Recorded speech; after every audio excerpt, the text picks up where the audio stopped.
wat water? Nee, sorry.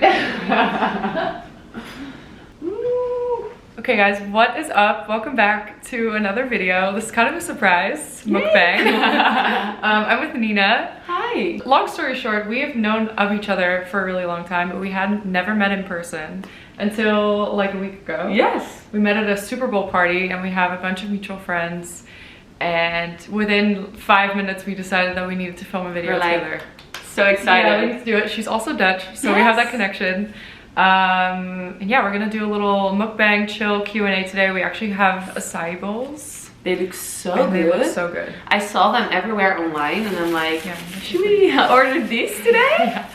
What did you pick in there? Like what's your... I have the classic bowl, same as you. Yes. And then I just got banana, blueberry, and granola. Oh, so good. I have granola, blueberry, and peanut butter.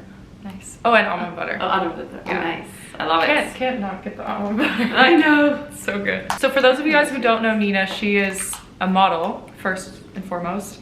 She's also a lifestyle coach, and she is on YouTube and she does workout videos for models and other women. So yes, I feel like we're very in line, or aligned I should say, yes, in kind of our purpose and just things that we're interested in terms of for industry. sure. Yeah, so, and I feel like your audience and my audience kind of like the same vibe, you know, interested in like lifestyle, health, modeling obviously, and all these topics. So I think it's gonna be fun today. Yeah, I love it. Okay, perfect. let's do a taste test before we start.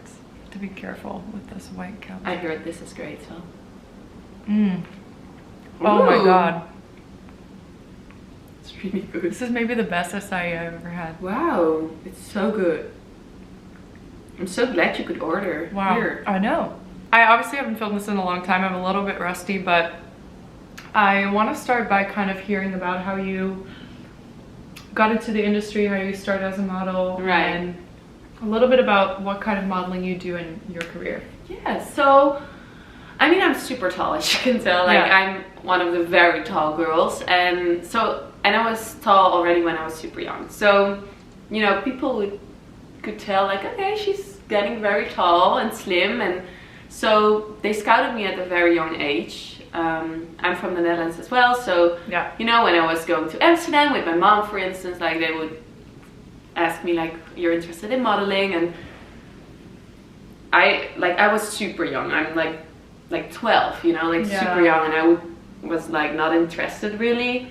But parents of my friends were photographers, so they would sometimes use me for like children's shoots for, I don't know, magazines, or for some, you know, advertising here and there, and I loved that, and they thought I did a great job. I was super natural in front of the camera, so, you know, they would sometimes call me if another child would not really act that well on set. They would be like, she needs to come, you know, so I liked that. It was like, I don't know, I got like 50 euros, right, for like being there, and I'm like, oh, this is cool, you know. But then I, you know, went to high school and all of that, and I got scouted, but I didn't really want to do anything with it. I just wanted to study and have like a normal teenager life, party holidays, like literally just whatever teenagers wanted to do.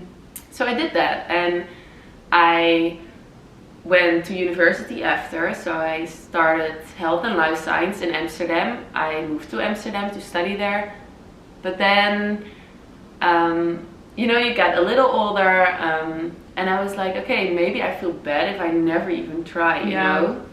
It's like such a real opportunity, right? So I'm like, okay, whatever, I'm gonna try, give it a try, and work on myself, like get ready for modeling. I was always on the slim side, but still, when, you know, you need to be very fit and like have the measurements and stuff, so I worked on it.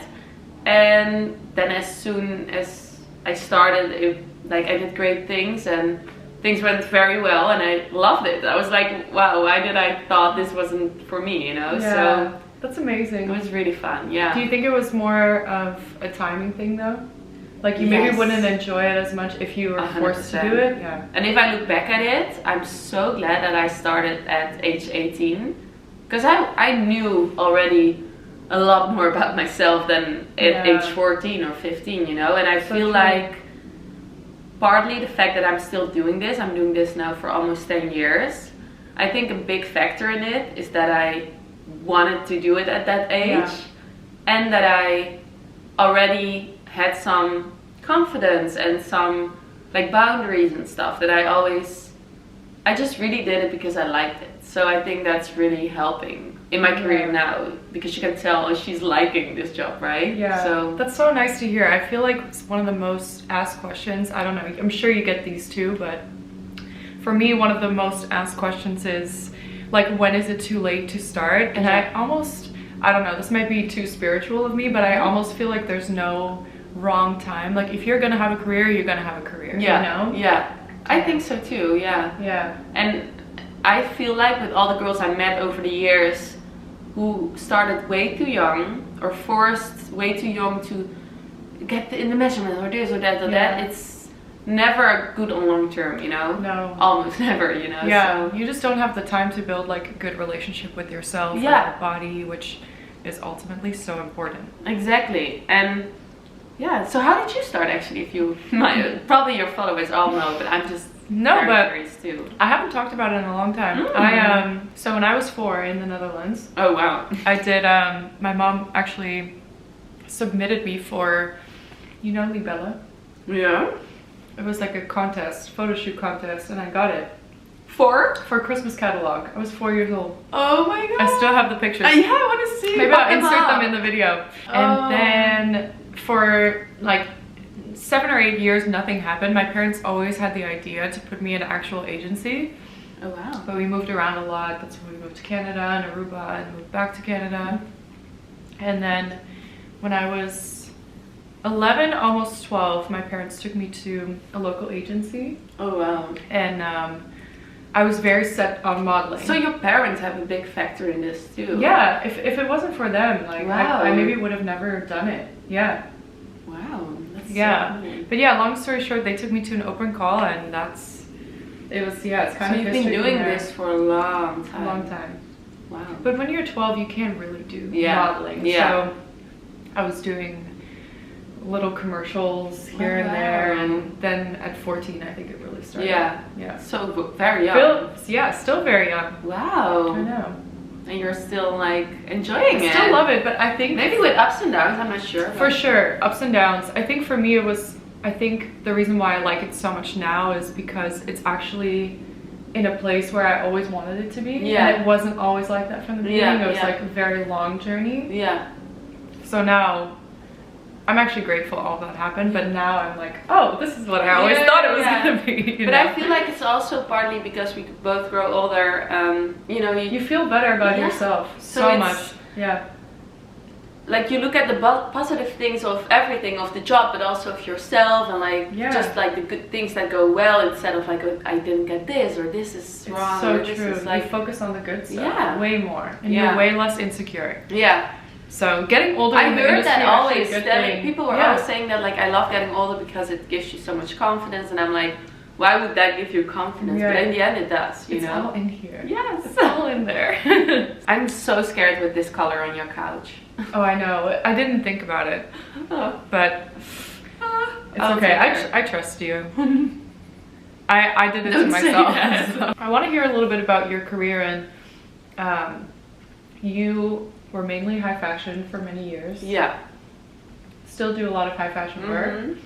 And actually, I think a lot of the guests I've had are in more commercial side. So I'd love to hear some of your experience and maybe some of the things you went through. And also maybe how it's changed. Yeah. From back then to now. Yeah. As you said, like, I'm always more on the high fashion side, and I think that's because that's where I started. That's where my agencies wanted me to be in, you know. Since I'm very tall, it's like one of the things that work well, especially back in the days. And my face, it can be commercial, but it can also be very edgy. Absolutely. If you do the right things with it, you know. Yeah, you have you have a big range.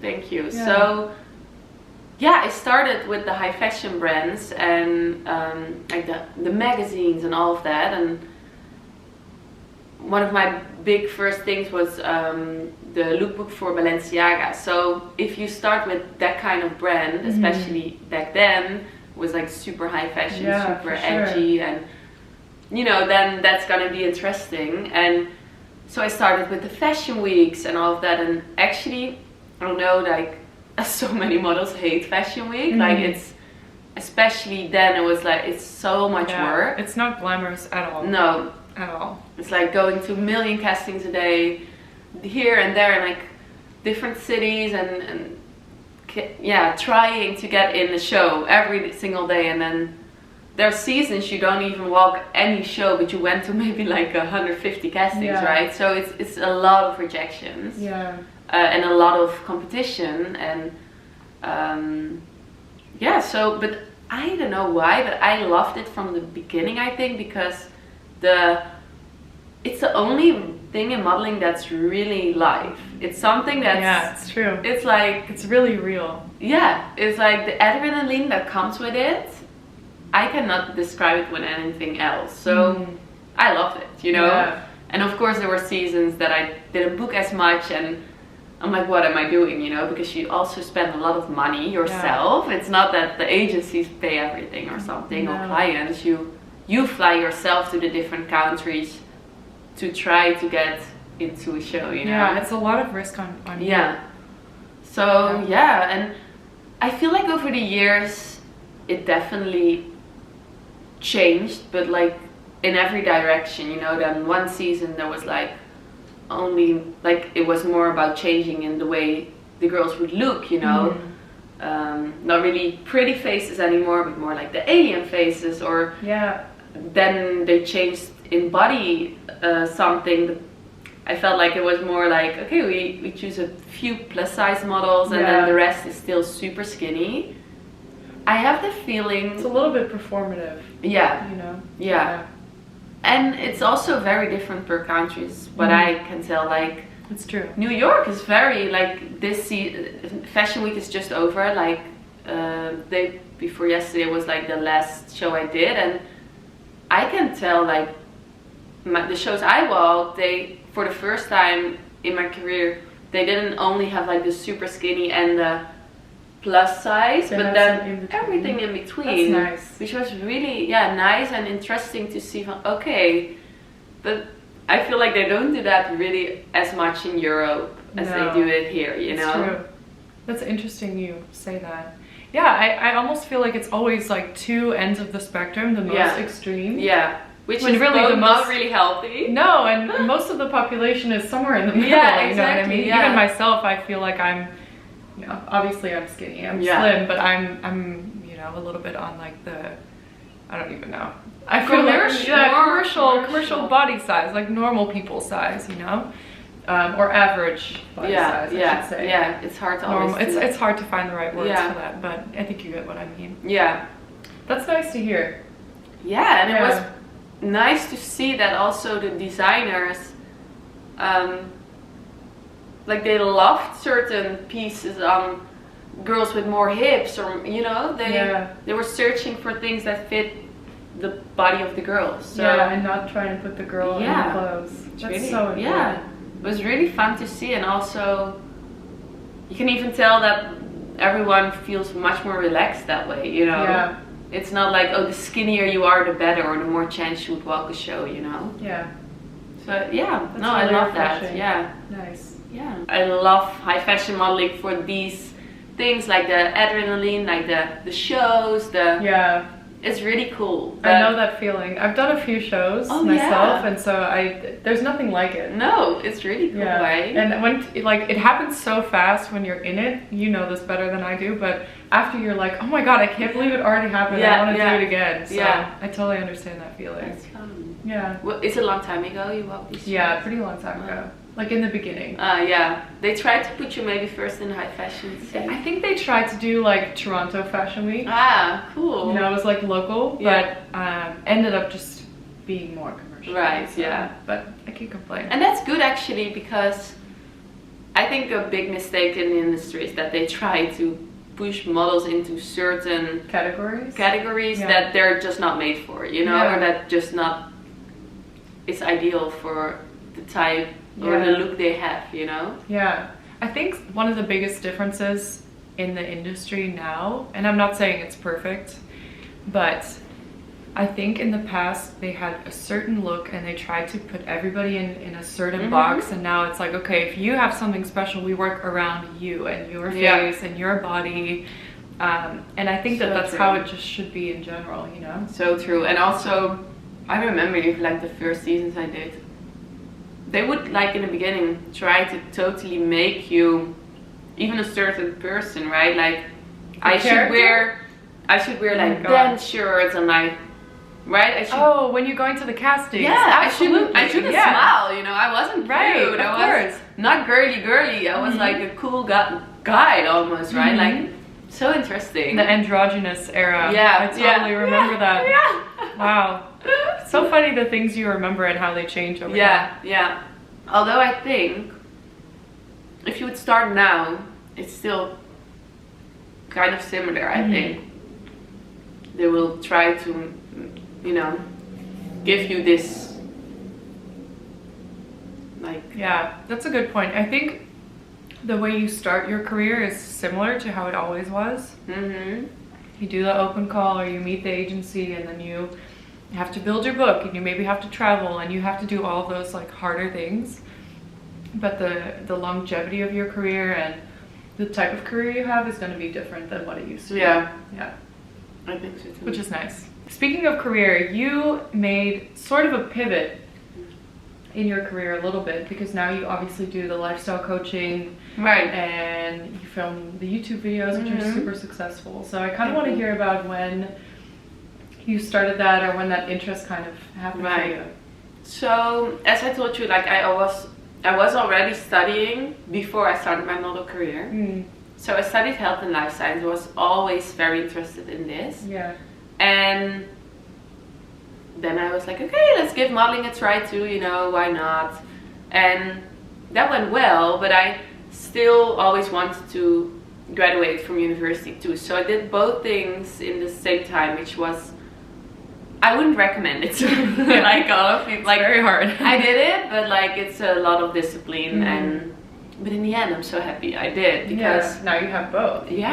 So I think I graduated in 2017 and then moved to New York for a year. But in this year I could tell, like, okay, I missed something. Like I love the modeling, I love it all, but I cannot do this like without anything on the side, without any other thing going on. So I did a master in lifestyle coaching whenever I got back. And a master program? Nice. And I loved it because I got already like a lot of questions, like, oh, can you give me some tips or this, you know? And I'm like, okay, I need, like, I have all the knowledge, I have all the experience, but I want something with coaching that I can actually learn how to coach people and build my business. And that's what I did. And then I had that I graduated on that, and then COVID actually came. And I'm like, I needed to go back home, and there were no jobs, and I'm like, this is the perfect timing actually to try to build that, you know, business and see if I like it and see how it goes. And so I started, and I had some clients, but still I felt like, okay, people need to like see me talking and feel my energy and everything in order to be like, okay, I want coaching from this girl, right? Like, I believe the things she says, I like her energy, because that's for me is so important for coaching connection. Like, you have to feel like you're on somewhat of a similar level. And exactly. So I started YouTube, and first was not the idea to start workout videos at all.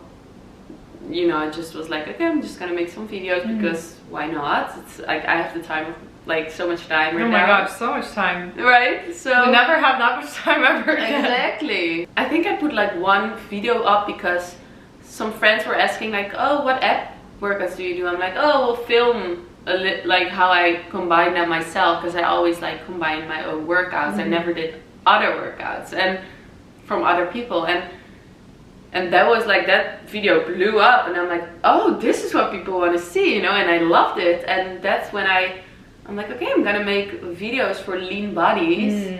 And it's really working, and I love to do it, you know, and that's how it's like how my channel grows, and also my coaching, because people find me through YouTube and they're like, oh, she has a nice energy and she knows what she's talking about, and or similar story, even, like I want to work with her. Exactly. So it's really fun, because I feel like the modeling, the studies, like it's all finally like falling together, which is really fun. It's amazing. Are most of your clients in Netherlands? No, so it's all around the world. All around the world, which is so cool about online as well, you know, because and it's nice because first of all I can do it anywhere, but also the clients can be anywhere, and they can reach out every time. So it's not like, oh, we should wait till I see her again to ask this little question, you know.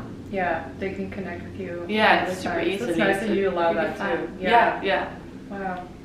So it's it's like really nice, and I'm even thankful that I'm not thankful for COVID, obviously, but like for that time. Yeah. Because I feel like I don't know if I would already have put that much time in this business before, you know. And now I feel like, it's great. I think it happened for a reason too. Yeah.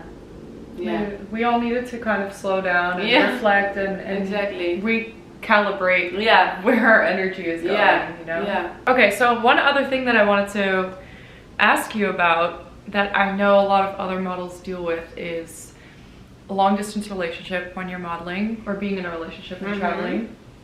You have a long time partner. Yes, almost 8 years. Almost 8 years. And you travel for months at a time. Yeah. How do you guys manage that, and what are some tips you maybe have for people who live, you know, far away and have to travel for months as a model? Ooh, I think like it all comes back to like the base. Like, is this a solid relationship? Can you actually trust each other? Do you both like each other enough to make it work? Yeah.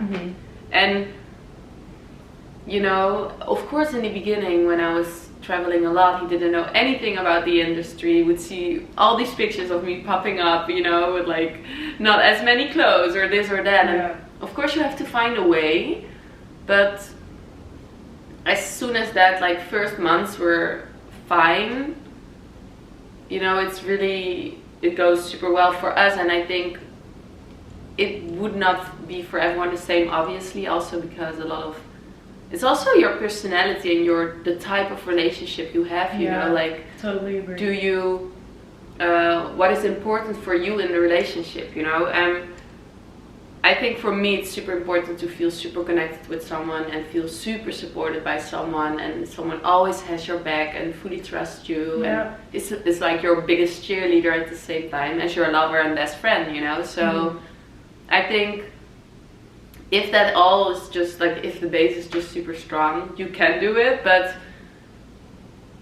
I think there's also a lot of people out there who wouldn't want a relationship like this, you know? Yeah, that's fair. And that's fine too, but then don't choose for that relationship. Yeah. That makes it like, because you have to make the sacrifice one way or another. Yeah. If you, and I was always, I think that's important. I knew, like, okay, I'm never gonna let a relationship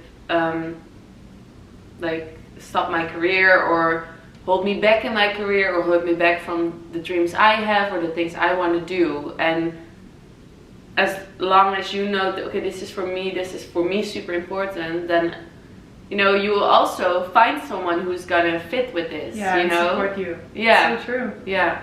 So I think that's how we made it so far, you know? It's amazing. It's inspiring to see that. And I just remember from like model apartment days, you know, there's girls in New York for 3-4 months. You did the same.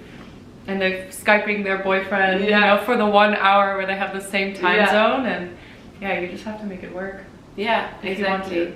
And my key thing and tip is also maybe just what helps me. For others it's like, okay, I need to text him every second, but for me it helps more that I actually live my daily life where I am, because otherwise I could rather be home and spend it with him, you know. So both really follow your dreams, and your actual relationship is even in the end gonna get more exciting and more bubbly when you get back and you have so much things to tell and to show, and so it has some great benefits. things too, but it's not for everyone, you know. So well, this was amazing, so fun. one more thing that I want to ask you before you go. I think this is something that I used to do in all my videos, I can't remember, but I'm gonna do it with you.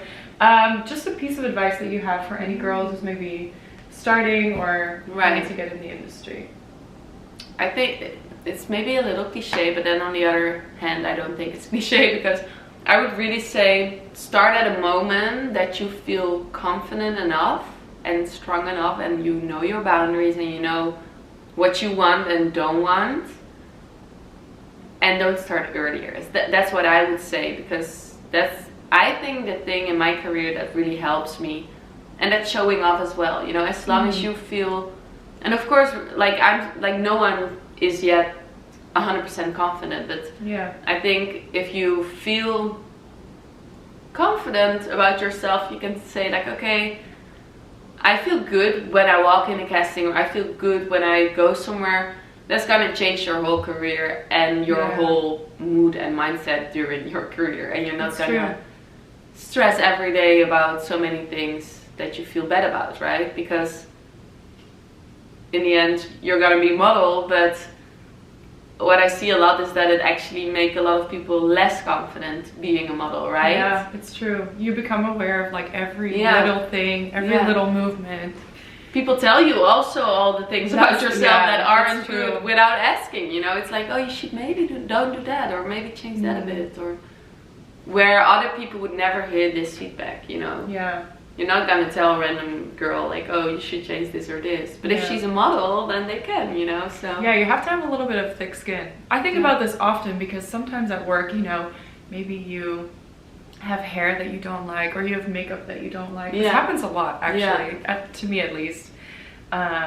And you take so many bad pictures. Like, there's so many bad pictures of us that just exist somewhere. I have no idea where they are, but I know they're out there, and you have to be okay with that. And be able to just say, oh, you know, it's one photo, like, I'm gonna wipe it off my shoulder, I'm not gonna think about it. True. But it's a really good point. Think about you first before you think about a career here, I think. I really feel like that's the key thing, and it's gonna keep you close to yourself, and you enjoy everything so much more as well. It's not like a sacrifice every day, like, oh, I need to, you know, do this and this. No, it's like, oh, I want to do this, right? And that's showing off for sure. At jobs, towards other people. So true. This was so great, so natural, and I just really admire like everything you're doing. So honestly, same. Like, I'm so glad we met too. I know, like, it was like meant to be. And then we also live in the same street. It took her less than 5 minutes to get here. It's really crazy. It's pretty crazy. Anyway, thank you so much. Thank you. I'm gonna leave all of her socials, Instagram, YouTube, website, in case you want to take some coaching, in the description. And I'm gonna ask you to film a little workout with me together. We're gonna do another video, which will be on Nina's channel. But we haven't decided when we're gonna film it. It's gonna be in the next week or two.